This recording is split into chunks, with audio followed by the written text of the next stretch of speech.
Okay. Okey. Al. Okay. Bir daha. Al. Şarkıya bak. Kafalar bir duman. Kafalar bir duman. Okay. Okay. Sakin ol sen, panik yapma. Al. Şarkıya bak, al. Kafalar bir duman. Görkem. Şov yapma, iş yap. Okay. Buraya geliyorum, Metin abi var tezgahta. Tamam. Nasıl söyleyeceksin ona? Metin abi çorba versene. Çorba 2. Metin abi 2 çorba. Okay.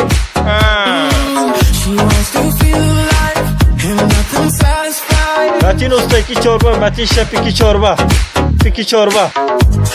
Çorba de bakalım. Çorba. Okay. Metin abi tezgahta, sen ondan çorba isteyeceksin. Tamam mı? Şimdi bağırayım mı? He.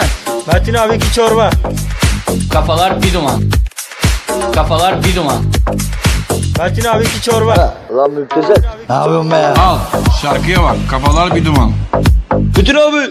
Al, şarkıya bak, kafalar bir duman. Oh mon queue, je ne pas s'il vous plaît. Voulez-vous venir avec danser? Al, kafalar bir duman. Okay.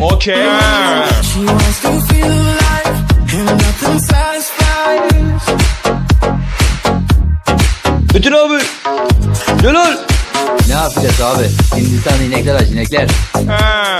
Metin Usta 2 çorba. Metin Usta 2 çorba. Okay. Çorba. Okay. Çorba. Metin Usta 2 çorba ver. Çorba 2. Çorba.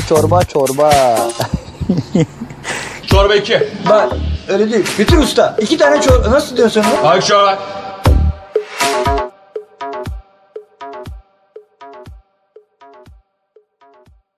Okay.